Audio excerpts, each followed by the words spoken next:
Halo Sobat Nime, waduh udah dapat 100 nih untuk Magic Emperor. Ya, Magic Emperor ini udah mentok sama rawnya. Jadi ya gitulah, pendek-pendek lah kayak anu kalian. Waduh. Dan yuk kita gaskan lagi Magic Emperor, langsung aja kita gaskan. Mereview sedikit dari part sebelumnya. Setelah berhasil kabur dari Zaufan, Shadow King, ia pun bertemu dengan masternya, yaitu sosok misterius yang ada di balik sebuah tirai. Namun di sini melihat Shadow King yang terluka cukup parah, membuat sosok misterius ini yang berada di balik tirai, ia pun tidak menyangka kalau Shadow King ternyata dapat terluka. Dan itu juga membuatnya bertanya, Siapa yang membuat kau terluka seperti itu? Bahkan yang aku tahu, Gu Santong saja tidak dapat melakukan hal seperti itu.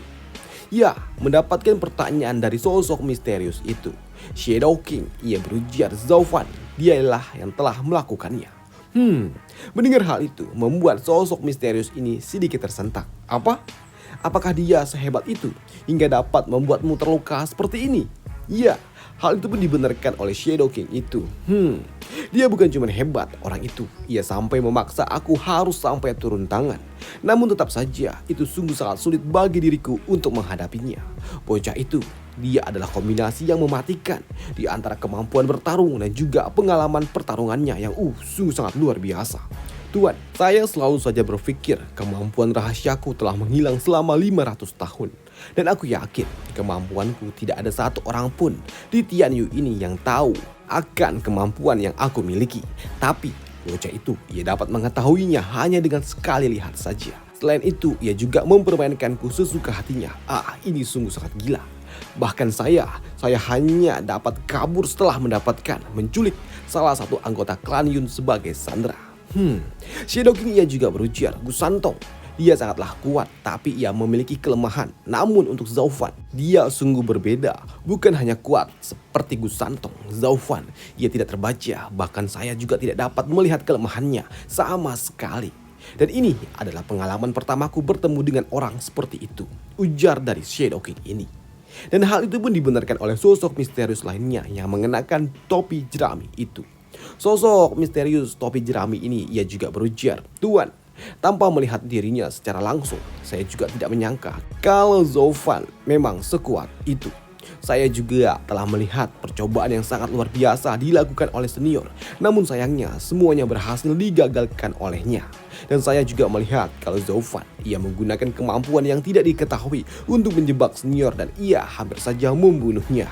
Dan hanya dengan kemampuan yang saya miliki saat ini, saya hanya dapat mengalihkan perhatiannya walaupun itu hanya sedikit. Tapi ya, saya cukup lega karena itu berhasil untuk membantu senior lepas dari cengkraman Zaufan. Ya, mendengar bantuan yang didapatkan ternyata berasal dari sosok jubah jerami ini. Kalau ternyata yang sebelumnya yang telah melemparkan batu ke arah mata dari Zaufan ternyata adalah sosok topi jerami ini, membuat Shadow King ia berujar, wah, jadi kau yang telah membantuku. Pantas saja fokusnya dapat teralihkan walaupun sedikit. Tapi ya, terima kasih. Aku pasti akan membalasmu nanti, sambut dari Shadow King ini. Ya, setelah mendengarkan hal itu, di sini sosok misterius itu yang dari balik tirai ia juga bertanya, Di mana pasukanmu yang lainnya? Tuan, mereka semua telah mati. Mendengar hal itu membuat sosok misterius ini ia kembali bertanya, apakah kau membunuh mereka? Tidak Tuan, bukan saya, tapi Zaufan. Dialah yang melakukannya. Zaufan, ia telah membunuhnya dan hanya meninggalkan saya seorang diri.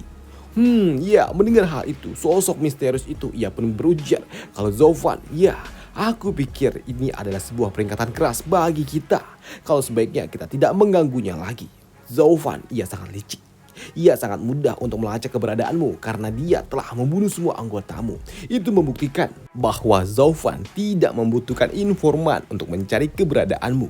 Dan aku yakin Zaufan ia tahu siapa pihak yang ia lawan. Dan sepertinya ia hanya tidak ingin mengungkapkannya saja, ujar sosok misterius dari balik tirai yang ternyata adalah Kaisar. Ya, mendengar kalau Zaufan tahu kalau mereka bekerja untuk Kaisar membuat Shadow King ya sedikit tersentak. Di sini Kaisar pun ia juga kembali berujar setelah pendeta agung mati, Zugi Changfeng dan juga Leng Wuchan. Mereka langsung mencurigai kita dan kita tetap dapat mempertahankan keseimbangan agar yang lainnya tidak mengambil keuntungan dari hal itu. Kalian pikir kenapa Perdana Menteri Zugi dan juga Tuan Lei Wuchan serta Zhao Fan saling melindungi satu sama lain di dalam pertemuan yang sebelumnya? Karena mereka sudah tahu siapa dalang di balik kematian dari pendeta agung. Dan mereka juga takut kalau aku akan menelan mereka. Zhao Fan, sepertinya aku terlalu meremehkan dirimu. Kau sungguh sangat pintar dan juga pandai dalam beradaptasi. Kau seperti sebuah air yang ada di bawah jembatan yang mengabaikan segalanya. Bersatu dengan musuh. Ini sungguh sangat mengagumkan. Namun di sela-sela pembicaraan itu, sosok topi jerami, ia pun juga bertanya, "Yang mulia, saat ini Zhao Fan, ia telah membawa semua anggota Klanion ke dalam hutan Gunung Black Queen. Lantas, apa yang harus kita lakukan untuk saat ini? Karena memang tim pertama yang dikirimkan oleh senior telah dimusnahkan. Dan untuk senior saat ini ia juga sedang terluka parah. Lantas bagaimana kita dapat menghentikan Zhao Fan dan juga 3 tetua keluarga Luo yang lainnya?" Ujar pria topi jerami ini yang ternyata adalah Tuan Sima, yang merupakan salah satu penjaga naga atau pengawal kaisar. Ya, mendapatkan pertanyaan dari Tuan Sima membuat kaisar pun kesal. Ya, itulah yang membuatku marah. Aku sama sekali tidak paham keputusan Yun Xuanji.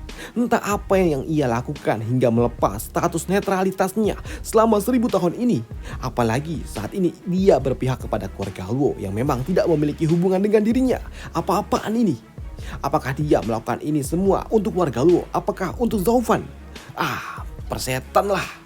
Kupikir aku sudah menunjukkan kesabaranku dengan menutup mata ketika aku tahu kalau ia telah membacakan takdir untuk Huang Fuqitian. Aku sengaja menutup mataku karena aku tahu untuk mendapatkan takhta milikku ini hanya 30% aja yang berasal dari takdir. Dan 70%-nya lagi adalah kerja keras. Akulah naga yang sesungguhnya, anak langit, anak surga, dan aku tidak takut orang seperti Huang Fuqitian mengambil milikku. Namun, apa yang kau pikirkan hingga kau berpihak kepada keluarga Luo? Kenapa kau berpihak kepada Zhao Fan? Bahkan kematian kau saja malah membuat klan Yun jatuh ke tangan Zhao Fan.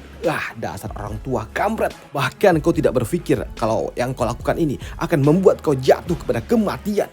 Bagaimana bisa kau percaya kepada ujar kaisar yang lagi asik mengumpat tahu-tahu tersedak oleh darah. Karena memang di sela-sela ia melepaskan emosinya, kaisar ia harus muntah darah. Dan itu terlihat dari jenggotnya yang terdapat bercak-bercak darah. Dan melihat kaisar yang sepertinya tidak baik-baik aja membuat mereka pun sedikit syok dan berujar, "Kaisar, Anda tidak." "Aku masih baik-baik saja. Aku masih dapat memimpin Tianyu ini dalam waktu yang cukup lama hingga aku menemukan pewarisku." Di sini kaisar juga berujar, "Shadow King, kau adalah salah satu dari 4 pilar yang paling aku percayai. Dan kau adalah salah satu orang yang paling misterius di dunia ini. Semua orang yang pernah bertemu dengan dirimu semuanya mati. Dan satu pengecualian, yaitu Zhao Fan. Dan sepertinya takdir itu tidak lagi dapat dipercaya. Tapi ya, setidaknya ia juga tidak dapat diacuhkan begitu aja. Anak itu, Zhao Fan adalah musuh terburukmu. Jadi kau jangan pernah lagi menghadapinya." Mendengar hal itu membuat Shadow King ia berujar, "Tapi yang mulia, tidak. Zhao Fan adalah seekor ular dengan kekuatan yang tidak terbayangkan. Satu-satunya cara untuk menyingkirkannya adalah dengan membuatnya menjadi pusat dari kekacauan ini. Dan sekarang kupikir semuanya tergantung akan rencanaku." Awalnya aku hanya ingin membesarkan seekor harimau untuk mencabik-cabik para binatang untuk memperkuat posisiku. Namun aku malah memelihara seekor naga yang tidak lagi dapat aku kendalikan. Zhao Fan, kau adalah kombinasi yang sempurna dari kekuatan dan juga kecerdasan. Zhao Fan, ya, kau adalah kombinasi yang sempurna. Gu Santong dan juga Zugi Chanfeng. Kau kini adalah masalah terbesar dalam pikiranku. Ujar dari kaisar. Di sini untuk Shadow King, ia juga merasa kalau Zhao Fan sungguh sangat mengerikan. Kau, Zhao Fan, seorang master yang sangat kuat dan juga pintar. Kau membuat semua musuh yang menghadapimu seperti mereka sedang mengunyah batu yang sangat-sangat besar. Namun tak lama setelahnya, kini bocah Sandra yang diculik oleh Shadow King, ia pun bangkit dari pingsannya. Dan melihat bocah itu bangkit, di sini Tuan Sima, bahkan kaisar, ia juga berujar, bawa keluar mata itu dan periksakan apakah benda itu cocok. Baik, sambut dari Shadow King yang memang tahu apa maksud dari kaisar. Karena kini di sini Shadow King ia pun akan memaksa bocah yang ia culik itu untuk menjadi bahan eksperimen yang akan membuat bocah yang diculik itu menjadi pendeta agung yang baru. Namun setelah mata milik Pak Tua Yun Xuanji dipasangkan di mata bocah yang baru saja dia culik, sini kaisar yang melihatnya. Sepertinya seperti yang diduga bocah itu, ia dilahap oleh mata itu. Mata milik Yun Xuanji tidak dapat dicangkokkan kepada orang lain karena memang hal itu membuat mata itu akan memakan inangnya dari dalam. Namun tak disangka kalau itu juga tidak akan bekerja kepada anggota klan Yun itu sendiri. Dan sepertinya klan Yun harus membangkitkan darah mereka terlebih dahulu sebelum dapat menanggung beban dari mata gila ini. Ujar dari kaisar. Dan hal itu pun dibenarkan oleh Tuan Shima. Ya, itu sungguh sangat masuk akal yang mulia. Klan Yun, mereka tidak akan pernah bertahan selama ini jika memang semua orang dapat menggunakan mata itu. Karena jika hal itu dapat dilakukan dengan sangat mudah, semua orang pasti telah mengincar mata milik mereka, sambut Tuan Shima. Ya, kau benar sekali. Namun di Tianyu ini hanya dialah satu-satunya orang yang dapat membaca takdir selain Yun Xuanji, yaitu gadis suci Shuang. Dan sialnya saat ini ia bersama keluarga Luo. Sambut dari kaisar. Ya, yang mulia, Anda adalah penguasa Tianyu, sang naga sejati yang turun dari langit. Tenang saja, klan Yun, cepat atau lambat, suatu hari nanti pasti mereka akan menjadi milik Anda. Sambut Tuan Shima. Ya, kuharap seperti itu, sambut dari kaisar. Sedangkan di sisi lain, saat ini di ibu kota kekaisaran, Zhao Fan ia pun kembali ke dalam kediaman keluarga Luo. Di tempat ini, Zhao Fan juga merasakan tempat ini sungguh sangat hening. Sepertinya tidak ada seorang pun yang memanfaatkan ketidakhadiranku untuk mencari masalah dengan keluarga Luo saat aku pergi keluar untuk membantu klan Yun. Dan sepertinya keseimbangan di ibu kota sedang terjadi dan tidak akan ada seorang pun yang ingin merusaknya. Ini adalah periode waktu yang sungguh sangat damai. Sambut dari Zhao Fan. Namun tak lama setelahnya, tiba-tiba saja ada yang memanggilnya pelayan Zhao. Dan ternyata yang memanggilnya adalah Shuang. Dan itu juga membuat Zhao Fan ia juga berujar, Nona Shuang, ada apa? Tanya dari Zhao Fan. Di sini Shuang ia pun juga berujar, pelayan Zhao, kau pasti sudah tahu kan siapa yang membunuh kakek? Katakan, siapa? Hei, siapa yang memberitahumu? Kalau aku mengetahuinya, tanya dari Zhao Fan. Tidak, itu tidaklah penting. Yang terpenting kau beneran tahu kan siapa yang membunuh kakek? Iya, aku tahu sekarang itu pasti adalah ulah dua orang tua kampret itu yang ingin mempersulitku. Mereka sungguh sangat tidak bertanggung jawab. Bahkan mereka juga tidak bisa berpura-pura untuk tidak tahu ya. Dasar orang-orang tua kampret. Aku bersumpah, aku akan membalas perbuatan kalian nanti. Sedangkan di dalam hati, ini merepotkan jika aku menolak memberitahukan hal ini kepada Shuang. Ia bisa bersiteru dengan diriku dan bahkan hal itu dapat membuat dirinya berpihak kepada gerbang kaisar ataupun perdana menteri. Namun jika aku memberitahukannya tentang apa yang sebenarnya terjadi, ini akan membuat keluarga Luo yang pertama kali berperang melawan kaisar. Ini merepotkan. Ini sungguh sangat merepotkan. Baiklah, sebaiknya aku hindari aja masalah ini, pikir dari Zhao Fan. Namun untuk gadis Shuang yang melihat Zhao Fan bengong, membuatnya berujar, pelayan Zhao, kau sebenarnya sudah tahu kan siapa yang membunuh kakek? Kalau begitu beritahu aku siapa yang melakukannya, desak gadis Shuang ini. Namun untuk Zhao Fan, ia berujar, kenapa? Kenapa aku harus memberitahumu? Klanmu sudah menjadi target utama dan aku bersedia untuk melindungi kalian. Jadi artinya kau berhutang budi kepada diriku, bukan sebaliknya. Dan itu apa yang membuat dirimu berpikir kalau kau memiliki hak untuk mempertanyakan keputusanku, untuk memberitahukanmu tentang semuanya. Ini sungguh sangat konyol, ujar Zhao Fan sembari meninggalkan gadis imut Shuang. Mendengar hal itu, mendengar dan juga menyadari kalau Zhao Fan sebenarnya memang tahu siapa yang telah membunuh kakeknya, membuat Shuang ia pun memutuskan untuk mengejar Zhao Fan dan berujar, Zhao Fan, apa yang harus aku lakukan agar kau mau memberitahukanku siapa yang membunuh kakek? Mendengar hal itu membuat Zhao Fan ia juga sempat berpikir sebelum akhirnya ia bertanya, kau sungguh beneran ingin tahu kah? Namun melihat sikap Shuang yang seperti ini membuat Zhao Fan ia pun tersenyum licik dan berujar, Ya, ini semua tergantung akan sikapmu. Kalau kau tidak bisa bersedia untuk setia kepada diriku, kenapa aku harus memberitahukanmu tentang semuanya? Mendengar hal itu membuat Shuang ia pun malu dan berujar, pelayan Zhao, aku tidak menyangka kalau kau orang yang seperti itu. Kau mengincar kelemahan orang lain, ujar dari Shuang. Dan hal itu pun dibalas oleh Zhaofan dengan berujar, ya, kau benar, aku bukanlah orang baik. Selain mengincar orang lain, aku juga suka merampok seseorang dan juga suka memanfaatkan situasi buruk milik mereka untuk diriku sendiri. Jadi pertanyaannya, apakah kau bersedia? Ujar dari Zhaofan. Tapi di sini Zhaofan yang melihat tubuh Shuang bergetar seperti menahan sebuah emosi membuat Zhaofan ia sedikit bingung. Lah, kenapa? Kenapa dia seperti itu? Sedangkan untuk Shuang, ia juga berujar, "Pelayan Zhao, berikan aku waktu untuk berpikir," ujar Shuang sembari pergi meninggalkan Zhaofan. "Ya, santai saja, aku juga tidak sedang buru-buru," sambut dari Zhaofan. Sedangkan yang ada di pikiran Zhaofan, "Hei, kok aneh? Bukankah aku bilang kepadanya untuk bersedia setia kepada keluarga Luo untuk dapat menjadi penasehatku dan melihat bintang untuk membantuku? Memangnya apa sulitnya dari hal itu?" pikir dari Zhaofan. Kupikir dia pasti sedang memikirkan untung ruginya untuk bergabung dengan keluarga Luo. Tapi entahlah, aku akan pergi aja menemui Yunhai, pikir dari Zhaofan.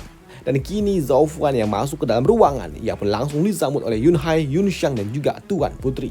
Namun di sini Tuan Putri Yong yang melihat Zhaofan muncul kembali membuatnya berujar, "Zhaofan, lama sekali kau kembali. Dari mana aja kau, ha? Klan Luo sangatlah sibuk beberapa hari ini dan di saat itu kau tidak ada. Aku terpaksa harus mendatang ke tempat ini dan membantumu. Dan jangan diam saja, cepatlah kau kemari dan berterima kasihlah kepadaku," ujar Tuan Putri Yongning itu. Sedangkan untuk Zhaofan, "Hei, Putri Yongning, sedang apa gadis kecil seperti dirimu di tempat ini? Hei, dipanggil gadis kecil membuatnya cukup kesal. Lancang sekali kau, berani-beraninya memanggilku gadis kecil. Apakah kau sudah bosan hidup, ha?" ujar Tuan Putri Yong itu. Sedangkan untuk Zhaofan sendiri, ia berujar, "Hei, bukankah kau sedang dihukum ya?" Ya, melihat keributan itu, di sini Yunxiang ia berujar, "Putri Yong, tenanglah. Zhaofan memang seperti itu. Tidak ada yang dapat merubah sikapnya. Dan jika kau tidak menyukainya, abaikan saja dia," ujar dari Yunxiang. Mendengar hal itu membuat Putri Yong ia berujar, "Apa? Bagaimana bisa aku mengabaikannya? Kau pikir aku di sini buat apa? Buat dia?" Di sini Putri Yong ia pun hampir aja keceplosan yang membuatnya langsung terdiam. Tidak, maksudku kesabaranku tidak mengenal batas. Mana mungkin aku merendahkan diriku setingkat dengan dirinya. Cih, ngeles Tuan Putri Yong. Sedangkan untuk Yunxiang, sepertinya bahkan seorang gadis kecil seperti Tuan Putri bisa terpicut oleh dirinya. Bagaimana bisa si kampret ini menarik kupu-kupu kemanapun ia pergi?